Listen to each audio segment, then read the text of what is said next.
Hola, saludos a todos, bienvenidos a un nuevo episodio de los podcasts de Walepedia, la enciclopedia digital de Gualeguaychú.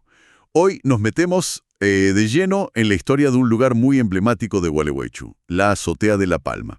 Vamos a usar, claro, la info de Walepedia. La idea es descubrir un poco la historia de su construcción, la vida de la gente importante que vivió ahí y también esas historias a veces un poco trágicas, ¿no?, que guardan sus muros. Y vamos a poner un foco especial en Isabel Frutos Carmona.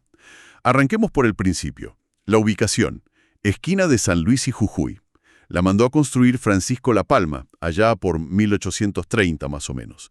Él era hijo de alguien muy conocido acá, don Juan La Palma, el primer médico que tuvo la ciudad. Al principio, ojo, no era una casa como las de ahora en la ciudad.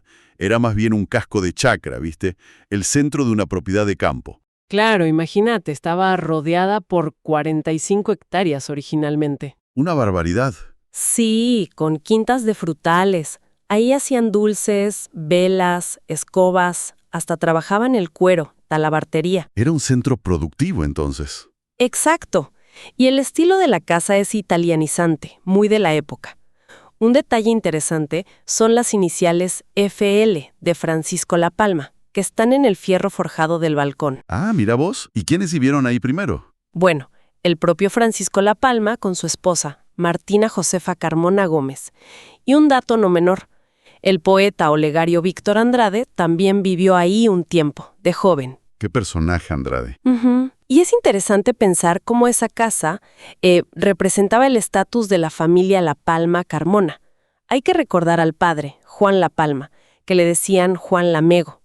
Era portugués y lo contrató el Cabildo en 1802. El primer médico, una figura fundacional, digamos. Totalmente. Así que la azotea es como un testigo de piedra de cómo crecía Gualeguaychú y del peso que tenía esta familia. Y pensar que después esa casa se cargó de historias más bien melancólicas. Ahí entra la figura de Isabel Frutos Carmona. Exacto.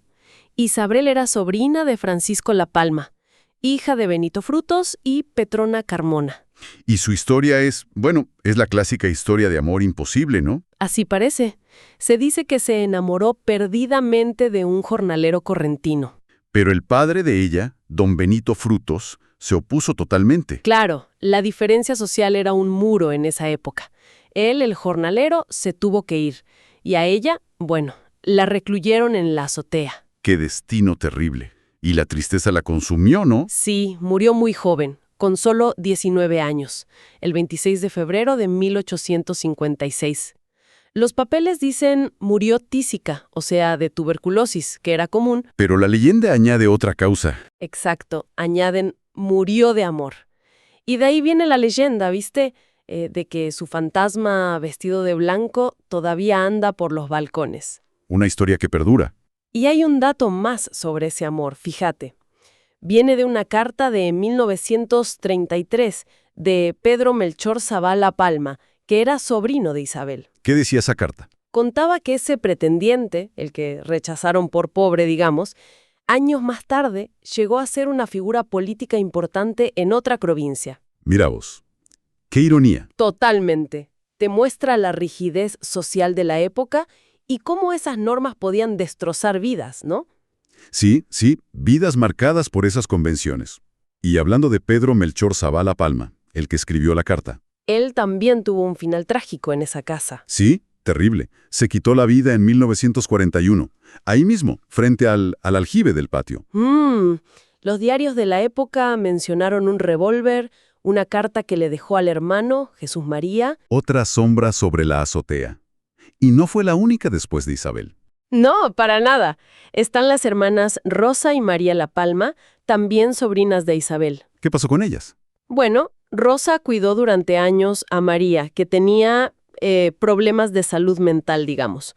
Cuando María murió en 1913, Rosa se aisló completamente. Se encerró en la casa. Sí, en la planta alta.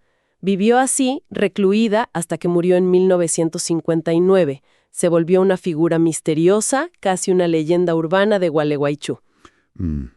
La casa parece acumular estas historias densas, pero también fue testigo de hechos históricos más públicos, por decirlo así. Claro, por ejemplo, en 1845, en plenas guerras civiles, la saquearon los soldados de Garibaldi. ¿En serio? ¿Garibaldi estuvo ahí? Sí, y parece que hubo un enfrentamiento con los vecinos, liderados por un tal Jorge Neira.